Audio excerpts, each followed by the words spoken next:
সাজিস এতক্ষণ তৃপ্তি নিয়ে খাচ্ছিল, কিন্তু যখনই শুনল সব রান্না সিজদা করেছে, তখন আর সেই খাবার সাজিসের গলা দিয়ে নামতে চাইল না। সাজিস খাবার ছেড়ে উঠে হালিমা মঞ্জিল থেকে বেরিয়ে গেল। সাজিসের এহেন কাজে উপস্থিত সবাই হতভম্ব হয়ে গেল। যে ছেলেটা এতক্ষণ তৃপ্তি নিয়ে খাবার খাচ্ছিল, হুট করে তার কী এমন হলো যে তাকে খাবার ছেড়ে উঠে চলে যেতে হলো? প্রশ্নটা সবার মনের করে উকি দিচ্ছে। সাজিদের খাবার ছেড়ে উঠে যাওয়ার কারণ কেউ বুঝতে না পারলেও হালিমা বেগম ঠিকই বুঝতে পারলেন। তিনি খাবার চিবোতে চিবোতে মনে মনে বললেন, কেউ না জানলেও আমি জানি তোমার বুকের ভিতর কেমন ঝড় চলছে। তুমি ঠিক কতটা কষ্ট পাচ্ছ। নিজেকে ভালোবাসার মানুষকে অন্য কারোর হতে দেখা মৃত্যুর যন্ত্রণা থেকে কম কিছু নয়। ভিতরটা দুমড়ে মুচড়ে শেষ হয়ে যাচ্ছে তোমার। তবুও মিথ্যা হাসির মুখে ঝুলিয়ে ভালো থাকার ড্রামা করতে হচ্ছে। জীবন যে নাটকের থেকেও নাটকেও দাদুভাই, প্রতিনিয়ত আমাদের ভালো থাকার নাটক করে যেতে হয়। সবটা হয়েছে আমার জন্য। আমি যেই এই দৃশ্য সহ্য করতে পারছি না। হাসি খুশি প্রাণবন্ত ছেলেটা চোখের সামনে শেষ হয়ে যাচ্ছে। আমি দু চোখে দেখে যাওয়া ছাড়া কিছুই করতে পারছি না। দাদুভাইয়ের এই অবস্থার জন্য আমি দায়ী। আমি কেন তোমার মনে পড়তে পারলাম না দাদুভাই? এই অপরাধবোধ আমাকে কুরে কুরে খাচ্ছে। আমি আমার নিজেকে ক্ষমা করব কিভাবে? চৌধুরী ভিলা যাওয়ার জন্য সিজদা সাইফান দুজনেই রেডি হয়ে বসে আছে। তাদের সাথে সামিরাও যাবে। তারা রেডি হয়ে বসে থাকলেও সামিরা এখনও সাজগোজ হয়নি, যার দরুন সিজদা সাইফান দুজনেই অপেক্ষা করছে। তখনই সাইফানের ফোন বেজে ওঠে। সাইফান ফোনে স্ক্রিনে মাই হার্ট, তার পাশে লাভ ইমোজি দেওয়া নামটা জলজল করতে দেখে অনেকটা অপ্রস্তুত হয়ে যায় সে। আর চোখে সিজদার দিকে তাকায়, যদি সিজদার নামটা দেখে নেয়। এই ভয়টা পাচ্ছিল সাইফান, কিন্তু পরক্ষণে মনে পড়ল সিজদা তো ইংরেজি পড়তে পারে না। হাঁপ ছেড়ে বাঁচল সাইফান। সাইফান সন্দর্পণে সিজদা থেকে সরে এসে অনিচ্ছা সত্ত্বেও কল রিসিভ করলো। ইদানিং তানসি কল রিসিভ করতে ইচ্ছে করে না সাইফানের, কেমন জানি ডিস্টার্ব ফিল করে। সাইফান কল রিসিভ করে কিছুক্ষণ তানসির সাথে কথা বলে আবার রুমে ফিরে আসে। সামিরা তখনও হয়ে আসেনি। প্রায় 30 মিনিট অপেক্ষা করার পর সামিরা রেডি হয়ে আসে। সামিরাকে দেখে সাইফান সামিরার দিকে এগিয়ে এসে বলে, কি হয়েছে বোন? তোর চোখে মুখে এই অবস্থা কেন? মনে হচ্ছে অনেক সময় ধরে কান্না করছিস। সাইফানের কথা শুনে সামিরা সাইফানকে জড়িয়ে ধরে কান্না করে দিল, কিন্তু কিছুই বলছে না দেখে সাইফান আবারও বলল, ভাইয়াকে বলবি না কি হয়েছে? সামিরা চোখ মুছে বলল, কিছু হয়নি ভাইয়া, চলো। চল তবে। সাইফান সিজদার সবাই থেকে বিদায় নিয়ে তাদের নিজস্ব গাড়ি নিয়ে বেরিয়ে পড়ল। সামনের সিটে সাইফান সিজদা বসলো, তার পিছনে সালেহা বেগম আর সামিরা। সাইফান গাড়ি স্টার্ট দিতেই যাবে, তখন লক্ষ্য করলো সিজদার সিট বেল্ট বাঁধেনি। সাইফান সিজদার দিকে ঝুঁকে নিয়ে সিজদার সিট বেল্ট বেঁধে দিল। সাইফানের এহেন কাজে সিজদা কিছুটা আগে ঘটনা মনে পড়ে গেল। সিজদার মনে মনে বলল, আপনারা ডাক্তারবাবুর মাঝে অনেক মিল পাই আমি। ডাক্তারবাবু ঠিক এইভাবে আমার সিট বেল্ট বেঁধে দিয়েছিল, কিন্তু ডাক্তারবাবু তখন না খেয়ে উঠে গেল কেন? প্রথম তো ঠিকই খাচ্ছিল, পরে যখন জানতে পারলো আমি সব রান্না করেছি, তখন আর খেলো না। আমার সাথে ভালো কইরা কথা কইল না, যেন আমাকে সে চিনেই না। আমি তো তার অপরিচিত কেউ। তিনি আমার সাথে এমন আচরণ করছেন কেন? সে কি কোনো কারণে আমার উপর রেগে আছেন? কিন্তু কেন? কি করছি আমি? সাইফান ড্রাইভিংয়ে ফাঁকে সিজদার দিকে তাকিয়ে দেখে সে গভীর মনোযোগ দিয়ে কিছু একটা ভাবছেন। সাইফান সিজদাকে কয়েকবার সিজদা বলে ডাক দিল, কিন্তু সিজদা রেসপন্স করলো না দেখে সাইফান একটু জোরে সিজদাকে বলে উঠল, যেটা কর্ণগৃহে প্রবেশ করতেই কেঁপে উঠল সিজদা। সিজদা থতমত খেয়ে বলল, কি কিছু বলছেন? সেই কখন থেকে তোমাকে ডেকে যাচ্ছি, কিন্তু তোমার কোনো সাড়া শব্দ নেই। কি এত ভাবছো বলো তো? কই কিছু না তো। ঘুম আসছে? সাইফান কাঁধ দেখিয়ে বলো, কাঁধে মাথা রেখে ঘুমাতে পারো, আমি কিছু মনে করব না।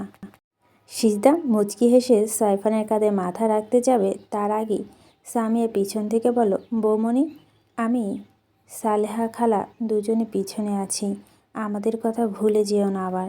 সামিরার কথা শুনে সিজদা লজ্জা পেয়ে দুহাতে মুখ ঢেকে নিয়ে মনে মনে বলল, ইস, আমি তো সামিরা আর সালেহা খালার কথায় বেমালুম ভুলে গেছিলাম। কি না কি মনে করলো তারা। গাড়ি চলছে আপন গতিতে, প্রকৃতির শীতল বাতাসে সিজদার চোখে মুখে আছড়ে পড়ছে। প্রশান্তিতে চেয়ে যাচ্ছে শরীর মন। বাতাসের সিজদার চুল কপালে এসে বাড়ি খাচ্ছে। সিজদা বিরক্ত নিয়ে বরাবর চুলগুলো কানের কাছে গুজে দিচ্ছে। এক পর্যায়ে সিজদার চুল খোপা করতে গেলে সাইফান বলল, পৃথিবীতে সবচেয়ে সুন্দর দৃশ্য কি জানো? কি? একটা মিষ্টি মেয়ের চোখে মুখে খোলা চুল এসে বাড়ি খাচ্ছে, আর মেয়েটাকে বিরক্ত নিয়ে বারবার সেই চুল কানের পাশে গুজে নিতে দেখা। কথাগুলো কর্ণগৃহে প্রবেশ করতে সিজদার মুখে হাসি ফুটে উঠল। সিজদা চুলগুলো খোপা না করে ছেড়ে রাখে। রাস্তা তাদের মধ্যে আর কোনো কথা হয় না। গাড়িতে পিনপতন নীরবতা কাজ করছে। ঘণ্টাখানেক পর গাড়ি এসে চৌধুরী ভিলার সামনে দাঁড়িয়ে যায়। সিজদা সাইফানকে দেখে খুশি হয়ে যায়। রাশেদ চৌধুরী, তিনি সাইফানকে সাদরে গ্রহণ করেন, কিন্তু তিথি চৌধুরী খুশি হতে তার মুখে আদার নেমে এসেছে। যে মেয়ের জন্য আজ তার মেয়ে জেলে রয়েছে, তাকে বরণ করার কোনো ইচ্ছে ছিল না তার। তার ইচ্ছে করছিল বরণের সময় খাবার বিষ মিশিয়ে দিতে,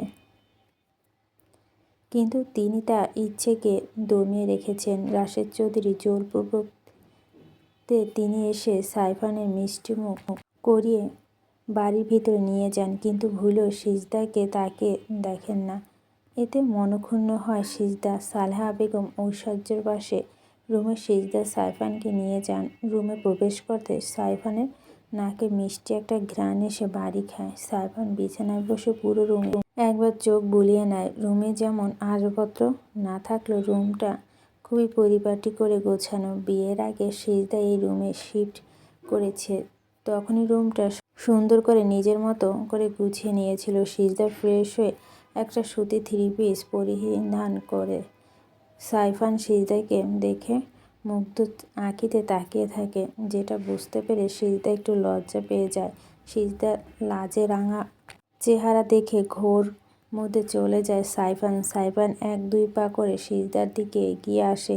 তাদের মধ্যে 1 ইঞ্চি সমান দূরত্ব রয়েছে। সাইফান যেটুকু দূরত্ব ঘুচিয়ে সিজদার কপালে দিকে নিজের উষ্ঠ এগিয়ে নিয়ে যায়, আর তখনই দরজায় কড়াঘাত শোনা যায়। দরজার অপর প্রান্ত থেকে সামিরা বলছে, বৌমনি, আমার লাগেজটা বোধ হয় তোমাদের রুমে নিয়ে এসেছো, আমি চেঞ্জ করব। আমার লাগেজটা দাও। বাই দ্য ওয়ে, দিন দুপুরে দরজা বন্ধ করে দিয়ে কি করছো তোমরা? সামিরা কণ্ঠস্বর পাত্তা মাত্রই সিজদা সাইফানের দুজনে দুদিকে ছিটকে পড়ে। সিজদা তো লজ্জায় মরি মরি অবস্থায়। সাইফান সিজদার দিকে তাকিয়ে মুচকি হেসে দরজা খুলে দিয়ে বলল, কি হয়েছে বোন? সরি ভাইয়া, তোমাদেরকে ডিস্টার্ব করা ঠিক হয়নি, কিন্তু আমার চেঞ্জ করতে হবে। আমার লাগেজ নিয়ে চলে এসেছো? দাঁড়া দেখছি আমি বলে সাইফান সামিরার লাগেজ নিয়ে এসে সামিরার হাতে দেয়। সামিরা যেতে সাইফান এসে বিছানায় সিজদার পাশে বসে। পুরো রুমে পিনপতন নীরবতা কাজ করছে, কারো মুখে কোনো কথা নেই। সাইফান সিজদার হাতে নিজের হাত মুঠোর দিকে গেলে সিজদার হাত সরিয়ে নেয়। ঘোর কাটে সাইফানের। সে সিজদার ওপর একটু বেশি ডিপেন্ডেন্ট হয়ে পড়েছে। সিজদার দিকে তাকালেই সে যেন মানসিক শান্তি পায়। সিজদার আশেপাশে থাকলে ভালো লাগা তার দেহ মন ছেয়ে যায়, যেটা সে যায়নি। সে রুম থেকে বেরিয়ে এসে তানসির নাম্বারে কল করে, কিন্তু কল রিসিভ হয় না। টেনশন হয় সাইফানের। তানসির কোনো বিপদ হয়নি তো? এমন প্রশ্ন উকি দিয়ে সাইফানের মনে, কিন্তু পরক্ষণে সাইফানের ধারণা ভুল প্রমাণিত হয়ে তানসি কল ব্যাক করেন। সাইফানের তড়িৎবেগে কল রিসিভ করে অনেকক্ষণ নিজেদের মধ্যে কথা বিনিময় করল। প্রায় 10 মিনিট পর সাইফান কল কেটে ফোন পকেটে রাখতে গিয়ে দেখে তার পিছনে সালেহা বেগম দাঁড়িয়ে আছে। সালেহা বেগমকে দেখে বুক ধুকপুক উঠে সাইফানের। সালেহা বেগম তাদের পার্সোনাল কথাবার্তা শুনে নিয়েছে কিনা এই ভয়ে যদি শুনে নেয় তাহলে তার সব প্ল্যান জলে যাবে। সাইফান শুকনো ঢোক গিলে বলল, সালেহা খালা, আপনি কখন এসেছেন?